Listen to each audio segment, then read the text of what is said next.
Сёння мы размаўляем з былой палітзняволенай выкладчыцай бэдуір Вольгай Філатчэнкавай. У ліпені 21-го года Вольгу асудзілі на 2 гады і 6 месяцаў пазбаўлення волі. Яна была адзінай выкладчыцай, якая праходзіла ў справе студэнтаў. Вольгу судзілі за ўдзел у страйку. Спачатку яе змясцілі пад варту ў СІЗА КДБ, пасля перавялі ў СІЗА нумар 1 на Валадарскага. Пакаранне Філатчэнкава адбывала ў гомельскай калоніі нумар 4. У лістападзе 22-го году яна выйшла на волю і яшчэ больш за год заставалася ў Беларусі. У красавіку 24-го стала вядома, што Вольгу эвакуяваў Байсол. Добры дзень, Вольга. Вельмі рада вас бачыць на волі і, галоўнае, у бяспецы. Добрый дзень. Вы раней у інтэрв'ю казалі, што з'ехалі з Беларусі, бо з'явілася канкрэтная нейкая пагроза вашай бяспецы. Ці маглі б вы неяк падрабязней расказаць, якая гэта была пагроза? Не, насамрэч, вось на гэта пытанне я пакуль не гатовая адказваць. Ну, там, скажем так, сума нейкіх момантаў усякіх розных, таму агульна ўжо трэба было ўцякаць, я так падумала. Вырашыла. Калі вы выйшлі толькі з калоніі, які гэта быў стан? Можаце падрабязней апісаць? Першы дзень, калі я толькі выйшла з калоніі, то мой стан можна было так апісаць, нібыта мяне пыльным мехам стукнулі па галаве. То бок, нібыта вата такая ў вушах, і трошкі не разумею, што адбываецца. Шмат людзей, якія мяне хочуць адразу пабачыць, патэліць. Вось. І такое адчуванне, што нібыта ці казка, ці сон. Вось, адразу столькі ўсяго, столькі эмоцый, што арганізм проста не мог з гэтым неяк зладзіць. Вось. А на наступны дзень ужо было ўсё нармальна. Хутка адаптаваліся да новага? Так, я ўвогуле, мне пашчасціла, пэўна, я ўвогуле хутка адаптуюся. І да калоніі адаптавалася, і да СІЗА адаптавалася даволі хутка. Адзіны выпадак, калі я дастаткова доўга адаптавалася менавіта ўжо ў калоніі, калі мяне перавялі з 4-го атрада ў 19-й. Вось, там мне не вельмі падабалася ў гэтым 19-м атрадзе, бо там было шмат такіх, як это сказаць, злачынцаў, такіх сапраўдных, прям злачынцаў. Там шмат было забойцаў, дзіцячых забойцаў таксама. Вось, і ўзровень атрада цалкам такі вельмі нізкі быў, маргінальны вельмі. Таму мне прыстасавацца там было цяжэй за 4-й атрад, бо 4-й атрад раней быў наркаманаўскім толькі. Калі была лакалізацыя наркаманаў, іх дзяржалі асобна, трымалі асобна. Вось, і ніякія іншыя артыкулы з імі не сядзелі. Вось, і гэтую лакалізацыю недзе за год да майго з'яўлення ў калоніі яе адмянілі, і патрошку гэты наркаманаўскі атрад, у яго пачалі трапляць іншыя людзі з іншымі артыкуламі, і я таксама трапіла. Якія гутаркі ў вас былі з гэтымі людзьмі ў атрадзе? Ці размаўлялі вы з імі, ці вы трымаліся неяк асобна? Калі мяне запытаць пра гэта, я скажу, што я была з усімі і ні з кім. То бок я магла, у прынцыпе, паразумецца з кожным, мне адукацыі хапае, у прынцыпе. Але з такімі людзьмі, гэта больш надвор'е, там, ці нешта такое бытавое. Вось, канешне, такіх задушаных гутарак мы з такімі людзьмі асабліва не вялі, таму што яны проста маглі потым пайсці там і распавесці аператыўніку, ці што, калі ты скажаш нешта на іх погляд такое непатрэбнае, таму што там сачылі за такімі, як мы, там сочаць, і ў прынцыпе пастуківаюць. Дарэчы, 4-й атрад адрозніваўся ад 19-го, што там не так моцна постукивали, як у 19-м. У 19-м ты нават падумаць не паспееш, што ты там хочаш зрабіць, а пра гэта ўжо могуць і данесці. У 20-м годзе вы былі назіральніцай на выбарах, таксама падпісалі зварот беларускіх навукоўцаў супраць гвалту і ўдзельнічалі ў забастоўцы. Чаму для вас увогуле гэта было важна? Ну, як чаму? Ну, таму што ж я сумленны чалавек, я бачыла, што адбываецца, як я магла застацца недзе ў баку ад гэтага ўсяго. Вось, і, канешне, не засталася. Вось, ну, асабліва, калі ўжылі гвалт супраць мірных людзей. Вось, і такі жорсткі, і, ну, гэта ж так страшна. Я ўвогуле супраць гвалту. Быў такі выпадак у маім дзяцінстве. Я, ну, малая была, але з запалкамі мне дазвалялі хадзіць, бо я там вогнішчы распальвала, ну, пад наглядам, канешне, бацькоў. Але аднойчы ось, я ўбачыла, што павучок, ён спускаецца. І я ўзяла па дурасці проста. Я падпаліла запалку і паднесла. І ён згарэў. Ведаеце, мне дасюль сорамна. Мне дасюль сорамна. Вось я не магу сабе гэта прабачыць. Што я вось так вось па дурасці я адняла жыццё у гэтай істоты, якая мне нічога не зрабіла. Яна мне ніяк не пагражала. Вось калі, напрыклад, камар, ён мяне кусае, тады я яго, канешне, заб'ю. Вось, а калі ён там недзе будзе лётаць, я яго не буду кранаць, ён жа мне не пагражае менавіта вось мне. Вось, таму я, ну, настолькі мне вось гэта быў такі для мяне урок у дзяцінстве, што, ну, я і ўвогуле лічу, што нельга забіваць, нельга камусьці шкодзіць, ну, нельга так рабіць, гэта неправільна. Вось, і калі, канешне, усе гэтыя падзеі адбываліся, то, ну, як я магла недзе вось у баку застацца. Як вашы калегі паставіліся вот да такой вашай пазіцыі? Ці падтрымалі вас тады калегі, ці не? Ну, хтосьці падтрымаў, хтосьці не. Усіх розныя былі прычыны і думкі і гэтак далей, але я таксама лічу, што вось за што мы, ў прынцыпе, змагаліся. За свабоду выбара, так? За свабоду слова і гэтак далей, за свабоду меркавання. І я лічу, што кожны чалавек, ён мае сваё права на меркаванне, на выбар і гэтак далей. Калі яны лічаць, што ўсё добра і там Лукашенко ва ўладзе гэта добра, гэта іх выбар, гэта іх меркаванне. Я не магу прымушаць іх змяніць свой выбор. Я магу, канешне, з імі пагутарыць і там паказаць нейкія факты, чаму гэта не вельмі добра. Але рашэнне, ну, за імі. На то яна і дэмакратыя, так? Вось, я так лічу. У лістападзе 2020 года да вас прыйшоў КДБ. Ці можаце ўзгадаць, як у вас праходзіў вобшук? Вот у вас было ўяўленне, што яны нешта канкрэтнае шукаюць? Ці гэта было проста, ну, наўгад нешта? Вы ведаеце, я нават не думала ў той момант, што яны там нешта канкрэтнае шукаюць. Вось. І, у прынцыпе, вобшук адбываўся, ну, нармальна. Ну, не было ніякіх такіх... Не перагортвалі кватэру, нічога. Ну, карэктна ўсё было. Гэта было сапраўды так. Вось. І, ну, як я потым уже зразумела, канешне, яны шукалі нейкія доказы вось майго ўдзелу у студэнцкіх, відаць, пратэстах. Але, ў прынцыпе, я думаю, што ў іх ужо ўсё было.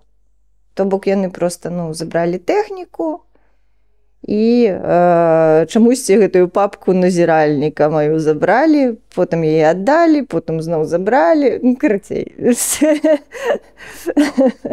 Ось. І у які момант вы ўжо зразумелі, што гэтая справа суткамі не скончыцца? Ну, адразу ж. То бок, калі ўжо быў вобшук, вам стала зразумела, што гэта крымінальная справа, да? Так. А яны нешта вам паказалі, што вот такая-то справа? Ой, ведаеце, нешта паказалі. Але я гэта неяк так не вельмі прачытала, таму што ну, такі стан быў, што яны мне паказалі і нармальна паказалі вось гэтыя корачкі, якія там КДБшнікаў. А думаеце, я прачытала? Не, пра тое, што мяне везуць у КДБ, я толькі даведалася, калі мы ўжо прыехалі ў гэта КДБ, калі мы вось уязджалі на Козлова 6, і там шыльдачка, і на шыльдачцы напісана, типу, КДБ. Я така, о, КДБ, па-багатаму. Ось. Так што я нават пра гэта і не думала тады. У мяне былі ўсе думкі, як зрабіць так, каб збольшага, не ведаю, зрабіць бяспечным для маёй Машкі жыццё далейшае. Я тады напісала даверанасць на бацькоў і на Ваньку, каб яны маглі забіраць яе са школкі і гэтак далей займацца ёй. Вось, пра гэта менавіта я адразу падумала. Ну і астатнія думкі былі таксама пра бяспеку дзяцей больш. Вот у момант, калі вы выходзілі на пратэсты, на забастоўку, скажем, ці думалі вы, што у вас ёсць дзеці там, і якія наступствы могуць быць для іх? Ну, разумееце, у прынцыпе, я ж і выходзіла, каб дзеці маглі жыць у вольнай краіне. Каб у іх было ўсё лепш, каб яны маглі свабодна выказвацца, там, не баяцца хадзіць па вуліцах. Да таго ж, калі вось былі гэтыя пратэсты, ўжо студэнтаў пачалі затрымліваць, а Ванька на той момант ужо быў студэнтам, і таксама я хацела, каб ён мог спакойна прыходзіць дадому ці ва ўнівер і не баяцца, што яго затрымаюць. Вось. Ён вучыўся не ў тым корпусе, дзе звычайна адбываліся вось гэтыя акцыі на прыступках, але ўсё роўна, якая розніца. Усе студэнты былі пад нейкай такой, адчувалася нейкая такая пагроза, і было страшна за іх. І гэтыя студэнты таксама, гэта, нібыта мае дзеці, асабліва на занятках, я ведала, што я несу за іх адказнасць, і як я магла застацца ў баку ад гэтага. Вось, да таго ж яны проста выходзілі на прыступкі. Яны нічога страшнага і супраць законнага яны, канешне ж, не рабілі. Яны нават толькі на перапынках туды хадзілі. Не прапускалі заняткі, прыходзілі як мае быць, усё нармальна было. Просто вось вялікі перапынак, яны выходзілі, там ці пастаялі, ці пахлопалі, ці паспявалі, вось, хтосьці папаліў, хтосьці не, вось. Ну, а як толькі званок, усё, разышліся і па сваіх аўдыторыях, і ўсё, далей вучацца. Вось. Таму мы, канешне, хацелі, каб яны знаходзіліся ў бяспецы. А вось калі адбываўся вобшук, я так разумею, і Іван, і Маша былі... Маша, дзякуй Богу, Маша не была. Маша была ў школе, а Ванька быў дома, тому што яго пазней заняткі пачыналіся, то ён яшчэ, гэта было недзе, пэўна, 10-й, але яна, дакладна ўжо і не памятаю. Раніца была. Не вельмі ранняя раніца, але ўсё ж такі раніца. Вось, ён быў дома, так. Ён, канешне, спужаўся за мяне і за сябе, і карацей, вось. Потым яшчэ да псіхолага хадзіў, псіхатэрапеўта, і нават антыдэпрэсанты і цяглічныя, не ведаю, рэлаксанты прымаў, таму што, яго такія зацісканні цягліцаў ад гэтага, здарыліся ад стрэса. Ось. І нейкі час давялося прымаць. Ці можаце апісаць, як выглядае знутры СІЗА КДБ? Што вы там бачылі? Як гэта знутры? Гэта такі будынак, ён круглы, і па коле 18 камер, на другім паверсе. Там два паверха, мне здаецца. Я не ведаю, там ці ёсць падвал, ці не. На першым там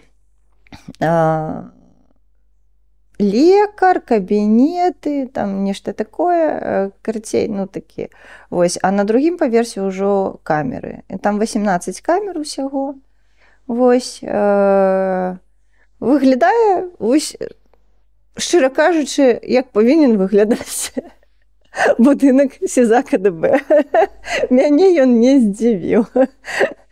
І, ведаеце, там такі, там вельмі тоўстыя сцены, і такое ўражанне такое, што вось гэтыя сцены, яны памятаюць усё, што там адбывалася. Вось такое адчуванне, ты заходзіш, і такая аўра адразу вось гэтага ўсяго, што было. Наколькі я ведаю, ён быў пабудаваны ў 27-м годзе, вось, таму шмат чаго памятаю. А камера, вот, якая там? Маленькая. Ну, там розныя, як кажуць, камеры былі. Але наша была маленькая. У прынцыпе, яна разлічана на 3 чалавек. І з аднаго боку там двухпавярховы ложак, вось, а з іншага боку, супрацьлеглага, там такія нары, якія прыкручаны да сцяны, яны трошкі вышэйшыя за звычайныя нары. Ну, вось недзе на такім узроўні ад падлогі. Вось. І я трапіла ў гэтую камеру 4-й. І мне далі такі тапчан, і я гэты тапчан паставіла пад гэты ложак, і маё месца было там. Як праходзілі самі допыты, як да вас ставіліся? Ведаеце, нармальна. Размаўлялі. Там, я, звычайна, збольшага адмаўлялася адказваць на пытанні, ну і ўсё, у прынцыпе. Я такая, як балванчык, я адмаўляюся адказваць на гэтыя пытанні. Там, наступнае, я адмаўляюся адказваць на гэтыя пытанні. Ці дапускалі да вас адваката, яны не перашкаджалі? Так, адвакаты да мяне траплялі. Вы казалі ў інтэрв'ю, што даведаліся пра саму справу студэнтаў з тэлевізару. Так. То бок яны вам на допытах нават не расказалі пра гэтую справу, ці як гэта было? Ну, глядзіце, спачатку, вось калі мяне толькі забралі, ў СІЗА КДБ павезлі, то тады была проста гутарка. Вось, ну і нічога мне пра гэтую справу, канешне, ніхто не казаў. А гутарка была проста, што вы там рабілі, такія нейкія пытанні, ці яны спрабавалі неяк вас правакаваць, каб вы прызналі віну там, ці нешта такое? Ну, казалі, тыпу, так раскажыце, я кажу, не, я нічога не рабіла. Супрацьзаконнага, вы ж разумееце. І вось вы па тэлевізары бачыце гэту справу студэнтаў, і вы адна выкладчыца ў гэтай справе. Вот як вы для сябе патлумачылі, чаму вы ў гэтай сярод студэнтаў вы трапілі выкладчыцца у гэтую справу? Ну, так я ж ужо сказала, што я самая прыгожая, пэўна. Ну, а што яшчэ? Ну, я не ведаю, вось сапраўды. Ну, вось не ведаю, чаму я. Вось. Ну, так вось адбылося. Ведаю, што на Валадарцы вы сядзелі ў адной камеры з Кацярынай Андрэевай, журналісткай Белсату, да? Было такое? Так, яна нейкі не вельмі працяглы час, яна была калі на Валадарцы перад судамі і вось трошкі пасля. Так, мы сядзелі разам. Можаце трошкі расказаць, як яна, які стан у яе тады быў, можа, пра штосьці размаўлялі? Розны стан. У прынцыпе, тады ўсе спадзяваліся, што гэта будзе,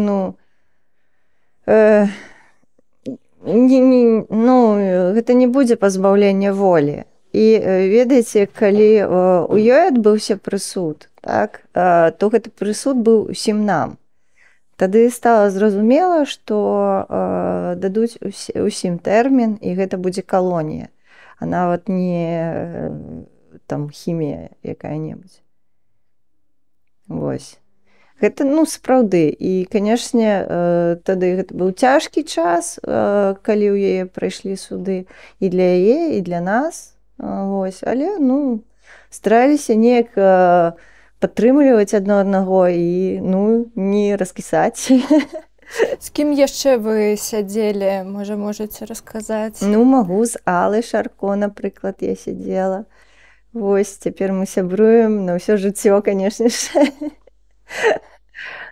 Вось, ну, шмат з кім сядзела, але не ўсіх я яшчэ магу узгадваць, таму што, ну, яны яшчэ не зусім у бяспецы, вось, таму вось. Ну, Алла Шарко, дакладна, бяспец. А ў СІЗА КДБ, калі вы прыйшлі ў камеру, вот чацвёрты, гэтыя 3 чалавекі, хто яны былі? Гэта былі палітычныя ці гэта нейкія іншыя людзі? 2 дзяўчынкі былі эканамічныя, а яшчэ одна дзяўчынка, гэта была Яна Арабейка, студэнтка. Вось там мы пазнаёміліся і даведаліся, што мы з адной справы. Таксама мяне здзівіла, што на Валадарцы вы ўсіх вучылі танцам народаў міра. Адкуль такія пазнанні ў вас? Ну, у прынцыпе, танцамі я займаюся з 3 год. Вось. І, ну, мяне бацькі аддалі на танцы, каб некуды маю энергію, не ведаю, выкінуць, таму што я іх вельмі, канешне, ну, са мной было складана ў дзяцінстве, бо я была вельмі жвавая і адпачнуць, калі я побач, увогуле не было як. Вось, таму яны мяне аддалі на танцы, і я займалася, і неяк так на працягу ўсяго жыцця то больш, то менш займалася танцамі, але гэта былі народныя сцэнічныя. А недзе 7 гадоў таму я патрапіла да людзей, якія выкладаюць традыцыйныя народныя танцы. Вось. Ну і так як досвед у мяне, у прынцыпе, ў танцах вялікі, я вельмі добра запамінаю рухі.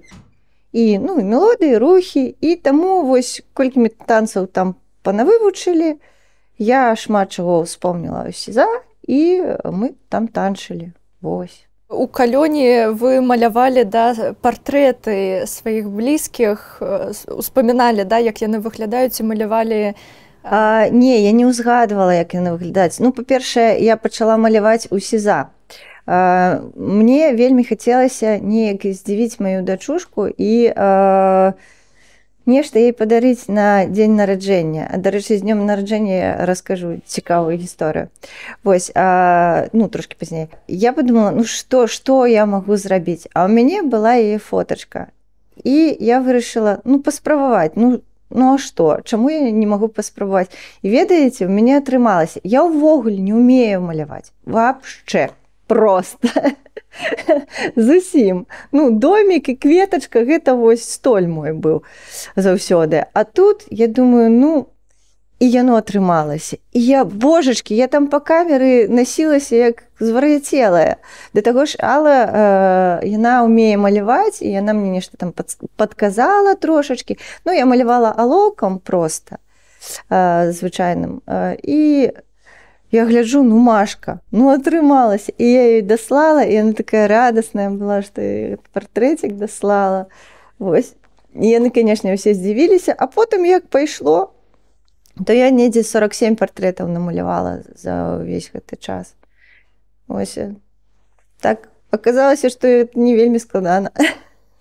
Трэба проста паспрабаваць.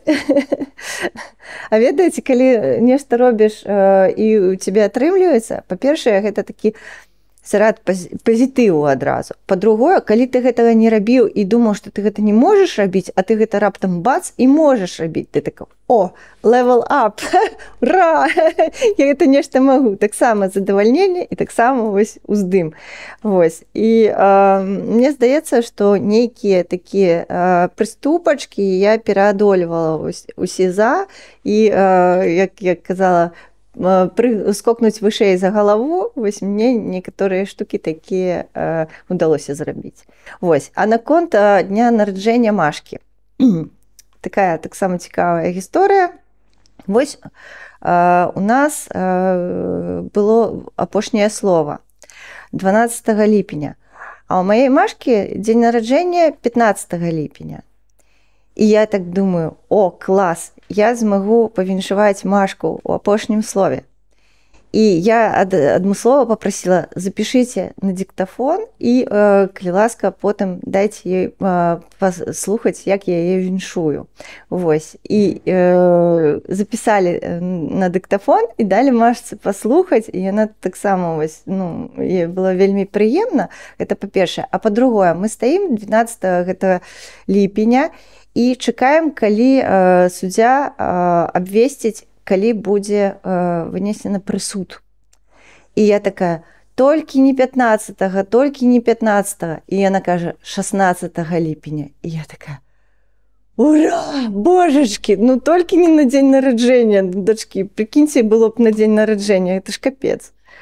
Вось, і тут 16-го, і я думаю, дзякуй Богу. А як Маша ўвогуле перажыла вот это все разлуку гэтую? Спачатку я чытала, што не казалі, да, што так. Вы трапілі ў турму? Ну так, не казалі. Ну, яны так вырашылі, ну ладно, што я буду адтуль спрачацца. Як ім зручней, то хай так і робяць. Канешне, калі б я была на іх месцы, я б адразу сказала, што мама ў турме і так далей. Вось. Але калі ім было так прасцей, ну, так вось і, значыцца, і трэба было. Вось. А потым, калі ўжо пачаліся суды, то Машцы ўжо сказалі, што мама ў турме, да таго ж пасля судоў павінна было быць спатканне, а як яна пойдзе, калі яна не ведае, дзе мама. А я, канешне, вельмі хацела, каб яна прыйшла. І гэта вельмі важна і для мяне, і для яе было, канешне ж. Вось. Ну, яна, ў прынцыпе, здагадвалася, што нешта такое адбываецца страннае, таму што, ну, калі мама ў камандзіроўцы, то што? Мама можа патэліць. А чаго мама не тэліць? Чаго вось гэтыя паштоўкі папяровыя? Ну, яна ж, ну, ужо дарослы дзіцёнак. 7 год ей было. Ну, мне здаецца, гэта ўжо такі свядомы ўжо ўзрост. Вось. Ну і, карацей, яна не вельмі здзівілася і, можа, нават нейкую палёгку адчула, таму што, ну, в прынцыпе, мама ў турме, але жывая і здаровая. Вось. Ад яе нейкія там паштоўкі вам даходзілі, то бок нейкіх перабояў з лістамі не было ў вас? Ну не, былі, канешне, але вось ад яе паштоўкі даходзілі, таму што бацькі укладалі яе паштоўку ў свае лісты. Калі ліст ад бацькоў недзе губляўся, то гублялася і Машкіна паштовачка. Калі не губляўся, то я атрымлівала. Вось, але там ой, такі почерк крывенькі такі, але старанны. Вось, і звычайна некалькі радкоў і ў канцы ну все, пока. І так смешна было, я адразу бачыла, яна як кажа, все, пока. Там справы.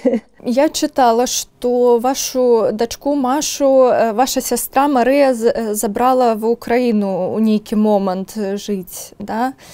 І яны заспелі вайну, ці яны з'ехалі раней? Не, яны з'ехалі раней, яны прыехалі недзе ў чэрвені вось 21-го года. У сэнсе моя Машка, яна вярнулася ў Мінск, а сястра моя, яна ва ўкраіне як была, так і засталася. А як вы ў калоніі даведаліся пра вайну? Ну, гэта ж тэлевізор усё паказвае. Ну, я разумею, да, але зразумець, да, што насамрэч адбываецца увогуле магчыма, калі ты глядзіш прапаганду, да, там БТ. Ну, канешне ж. Яны ж усё кажуць, у прынцыпе. Ці абмяркоўвалі вы там паміж сабой гэту? Канешне, абмяркоўвалі. Ну, гэта быў жах проста. Як гэта можа адбывацца ў 21 стагоддзі? Як? Ну, разгубленасць, жах, таму што шмат у каго сваякі ва ўкраіне, сябры. Ну, як гэта можа так адбывацца? Ну, гэта ж капец. Ну, так, ну, нельга так. Ну, у мяне ўсё вось, ну, І, канешне, першыя дні, калі ўсё гэта пачало адбывацца, шмат хто хадзілі прыгнечаныя, такія, там чакалі гэтых навінаў, ну, таму што з іх усё роўна шмат аб чым, пра што можна было даведацца. І вось, ну і самалёты ж там леталі. Скажыце, ці можаце вы апісаць, як праходзіў ваш дзень у калоніі? Вот там вы устаеце ў 6 гадзін ранку, як я разумею, Так. да? І вот потым, як ваш дзень вот праходзіў? Устаем у 6 гадзін ранку і панеслася. Карацей, за 20 хвілін трэба было паспець умыцца, мабыць, паставіць, заварыць каву, ну, гэта калі пашасціць, канешне, апрануцца, прыбраць ложак, прычым там трэба было какие-то конвертик рабіць, божачкі. Ну, не просто коўдру так пакласці, а зрабіць яшчэ спрасці нейкі гэты конвертик, і каб ўсё там было нацягнута, ну, як у арміі. Вось, нічога не стырчала. А доўга вы гэтаму вучыліся, вот это, каб нацягнуць усё акуратна? Ну, не. Ну, просто калі ты на другім паверсе спіш, гэта не вельмі зручна. Вось, на першым гэта зручна, але мы ж палітычныя толькі на другім. Ну, насамрэч, я больш люблю на другім, таму мне было нармальна. Вось. А просто былі людзі, напрыклад, ну, у якіх, напрыклад, залішняя вага, так, ім цяжка было ўздымацца наверх. Ці ўзрост ужо, ну, не дазваляў, але ўсё роўна спалі на другім паверсе. Вось, потым, калі ты ўсё гэта зрабіў, апрануўся, пабег, ну, я палю. І палю шмат. І мне трэба было зранку папаліць. Таму мне трэба яшчэ было час гэты ашчадзіць на паленне. Таму ўсё астатняе мне было трэба рабіць яшчэ хутчэй. Вось. Потом выбегаешь, палишь у локальным участку, и потом уже построение на каб ісці ў сталоўку. Вось, у сталоўку павінны былі ісці ўсе. Нават калі ты не снедаеш, а я ніколі не снедаю у звычайным жыцці, то ўсё роўна ісці трэба, таму што перамяшчаліся толькі ўсім вось атрадам адразу. Вось, потым пасля сталоўкі, калі усе хутка паснедаюць, хутка пастрояцца і хутка нас адпусцяць у свой атрад, то магло застацца яшчэ, ну, можа, 10 ці 5 хвілін перад тым, як ісці на працу. Вось, ну і гэта я вам распавядаю пра першую змену. Тады ўжо можа, там, робіш нешта, там, нейкія справы, які не паспеў дарабіць вось за гэтыя 20 хвілін пасля 6-й, і ўжо ідзеш і строішся на працу, каб ісці. Вот. Потым нас чытаюць, лічаць. Ну, чытаюць гэта, ты павінны, табе кажуць твоё прозвішча, а ты павінны зрабіць крок наперад і сказаць імя па бацьку. Это называецца чытаюць. А лічаць гэта потым яшчэ кантралёры праходзяць і лічаць увесь атрад, колькі, каб саўпала з тымі, каго пачыталі, каб саўпала з тым, колькі налічылі. Вось, калі гэта ўсю зону палічаць, то тады мы ўжо высоўваліся на працу.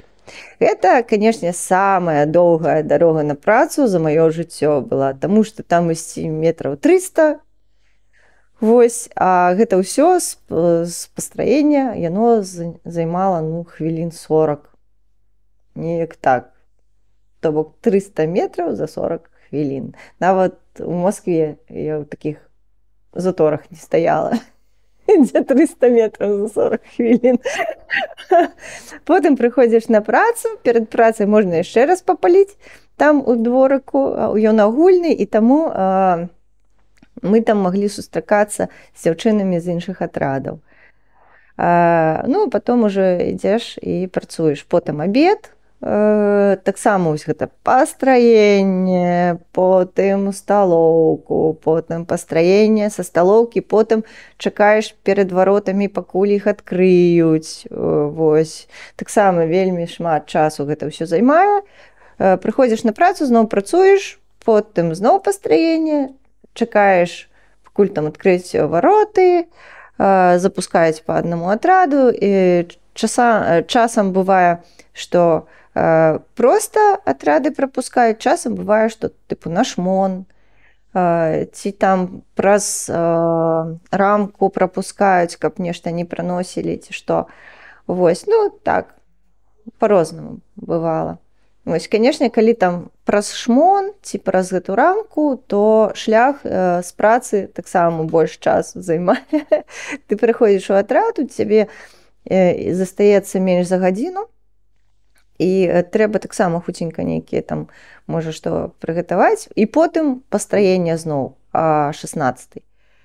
І тут таксама пачытаць, палічыць, стаіш, чакаеш, пакуль усю зону не палічаць, потым адпускаюць у атрад, але адразу пачынаецца вектар. Вектар гэта тыпу мясцовае тэлебачанне, і ўсе павінны сядзець у ПВР. ПВР, ну, тыпу актовага зала, ну, у атрадзе, ну, такі пакой. Там телек, і па гэтаму телеку якраз і паказваюць гэты вектар. Ці навіны, ці што, карацей, сядзець ты павінны. У нашым атрадзе можна было займацца сваімі справамі на гэтым вектары, проста не выходзіць нікуды. Вось, у некаторых атрадах гэта забаранялася, трэба проста было сядзець і глядзець телек. Па-рознаму. Ну, у прынцыпе, розныя атрады. Гэта зусім як розныя сусветы. То бок правілы ўнутраныя ў адным атрадзе маглі кардынальна адрознівацца ад правілаў у іншых атрадах. А вось гэты вектар, цікава, на ім працуюць тыя, хто ў калоніі, ці як гэта? Насамрэч, гэта нейкія запісы, якія ставілі па гэтаму тэлебачанні. Вось. Проста ў клубе так працуюць 2 ці 3 асуджаныя, якія гэтым займаюцца, ставяць вось гэтыя запісы. Гэта маглі быць, напрыклад, нават проста не прапаганда ніякая, а тыпу здымкі з былых нейкіх мерапрыемстваў, якія праводзіліся ў калоніі. Усё гэта здымалася на відэа, то, можа, гэта былі конкурсы, канцэрты нейкія, там, ці што, спаборніцтвы таксама. Вось гэта маглі ставіць. А маглі ставіць, там, не ведаю, там, пра вайну штосьці, ці яшчэ штосьці, ну, карцей. Ну, і прапаганду таксама маглі ставіць. Ці вось, напрыклад, па вектары вельмі любілі круціць там пра інтэрв'ю тых жа палітычных, якія там раскаяліся, і, ну, у такім духу. А вам такой прапановы не было? Вот наконт інтэрв'ю там такое? Было, но я пра гэта не вельмі хачу расказваць, і наша інтэрв'ю не выйшла. Ну што, я проста ўсё шчыра расказвала, як яно было. А што я, хлусіць буду, што ли?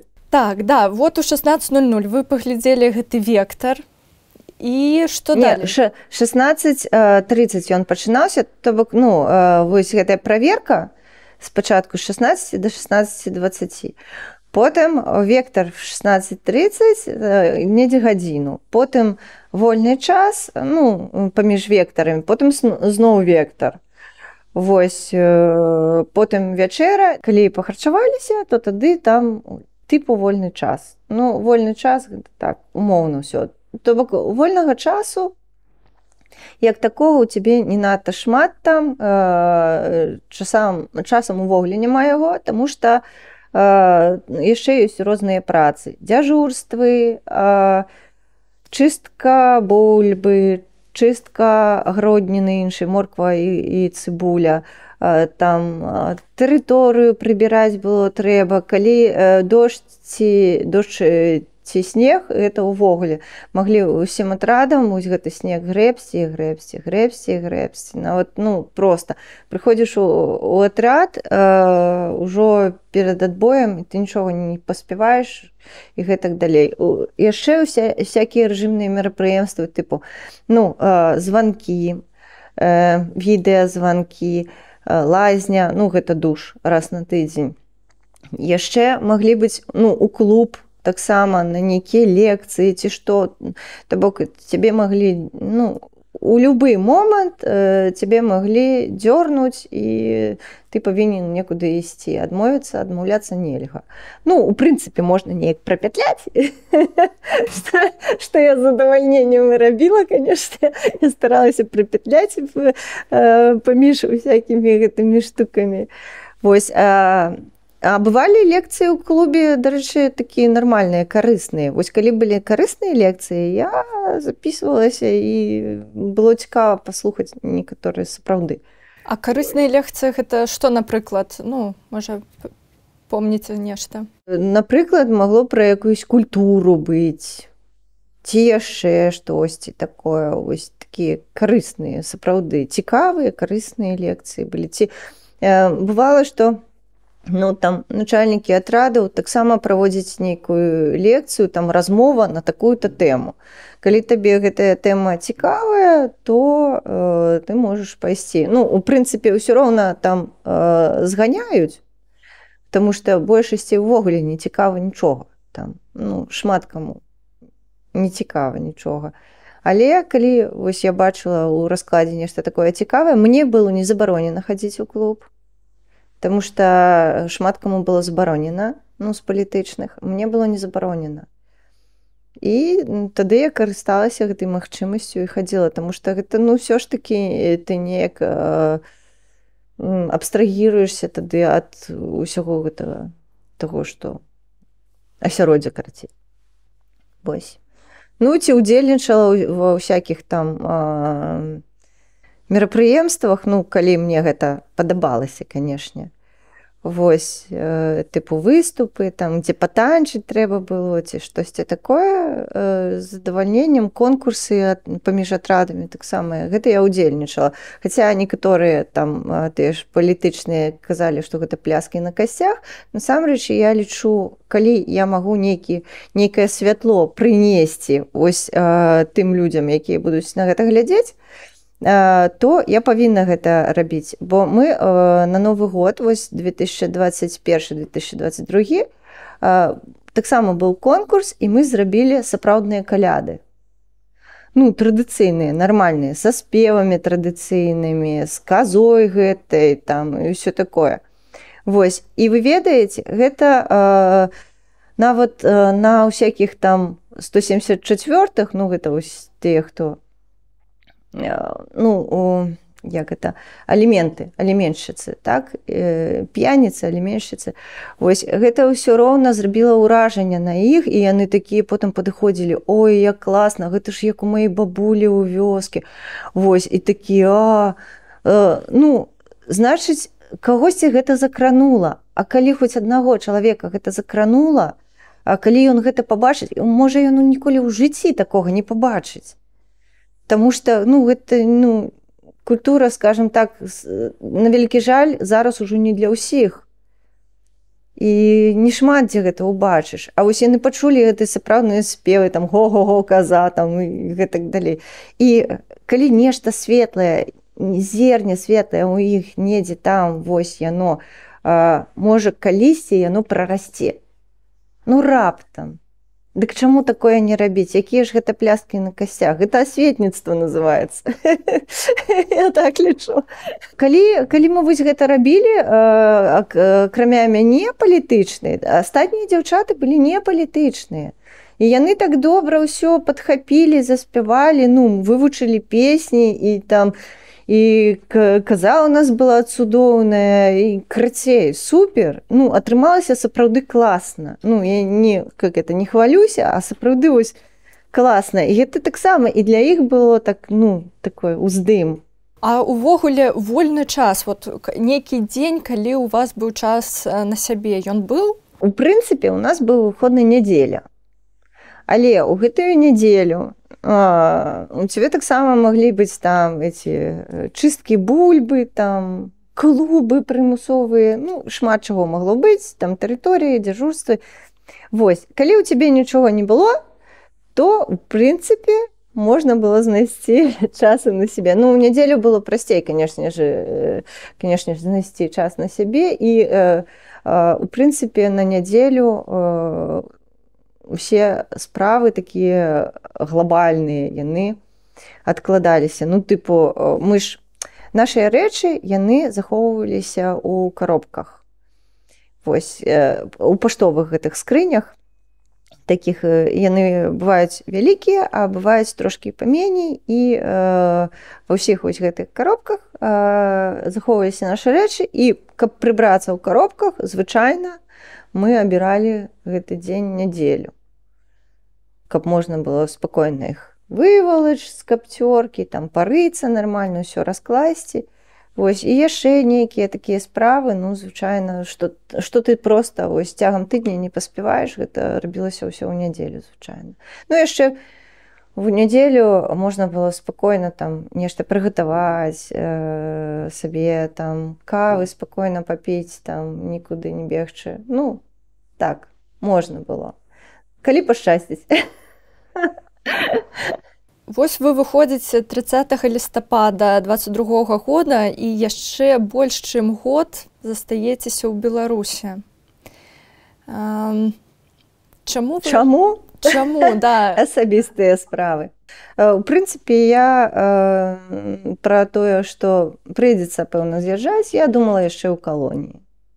Ну, вось, але так атрымалася, што адразу не з'ехала. Ну, і ў прынцыпе, мне ж паставілі не выезд. Ось, і гэта, канешне, ўсё ускладніла. Толькі эвакуацыя была магчыма. Ну, так. Ці можаце вы параўнаць Беларусь вот у 21 годзе, калі, да, вас затрымалі і вы апынуліся ў турме, і Беларусь, калі вы выйшлі з турмы? Якая розніца была? Ці адчулі вы гэтую розніцу? У 20-м я вас поправлю. У 20-м. А не у 21-м. Да, так. У 20-м. Просто 20-й и 21-й – это уже две великие розницы, як я мяркую. Ну, конечно, ну, розныя Беларусі. Я выйшла у іншую ўжо Беларусь, на вялікі жаль, то ў 20-м годзе гэта было нейкае яшчэ натхненне, а ў 22-м, конечно, гэта быў уже такі спад і страх, і шмат хто з'ехаў. Крыцей, сумненька. Як вы лічыце, што дэмакратычныя сілы могуць рабіць, каб вызваліць палітвязняў, каб дабіцца нейкіх пераменаў? Ці магчыма ўвогуле нешта рабіць у такой сітуацыі, калі мы ў эміграцыі? Не, нешта, пэўна, рабіць можна. А вось што канкрэтна? Я думаю, што ў розных выпадках па-рознаму. Што, ну, вось адразу вызваліць усіх, ну, гэта проста немагчыма. Ну, калі падыходзіць рацыянальна да гэтага пытання, ну, гэта толькі нейкі цуд, што бац, і ўсе выйшлі. Ну, такога не адбудзецца, гледзячы на цяперашнюю сітуацыю. Вось, але калі ёсць магчымасць хоць кагосьці адтуль вызваляць, хоць як, то трэба гэта рабіць. Ну, гэта маё меркаванне. Вось як чалавека, які там быў, і які, у прынцыпе, ведае большасць настрояў тых людзей, хто сядзіць. Ёсць асобныя людзі, якія кажуць, што не, мы будзем сядзець, пакуль мы тут не памрэм.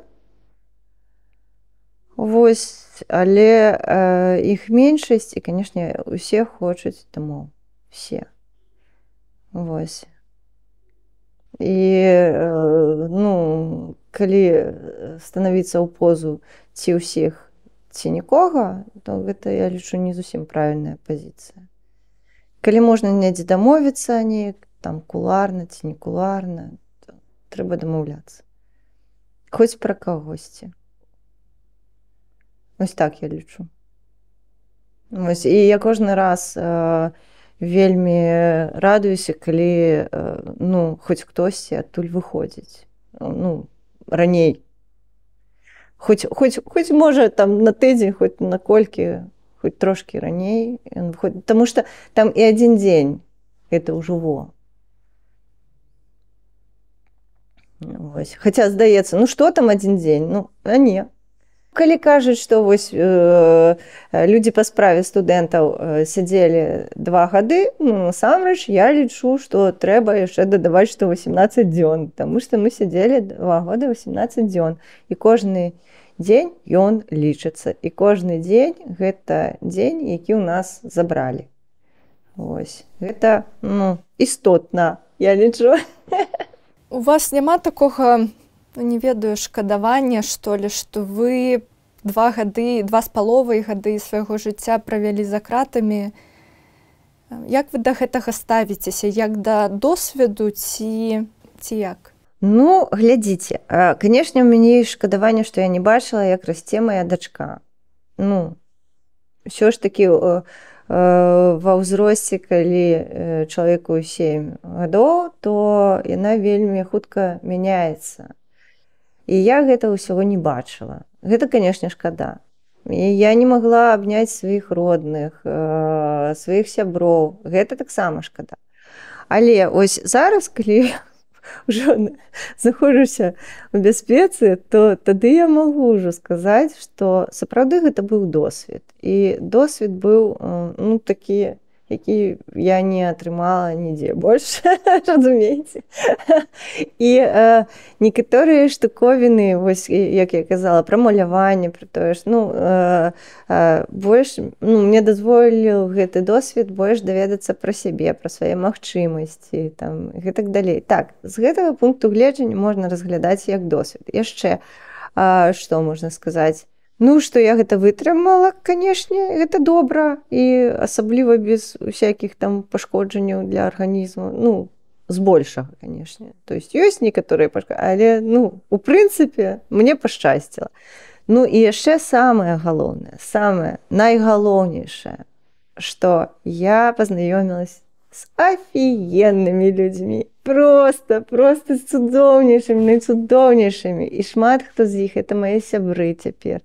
Вось, на ўсё жыццё. І мае студэнты, і мае сукамерніцы некаторыя. Вось.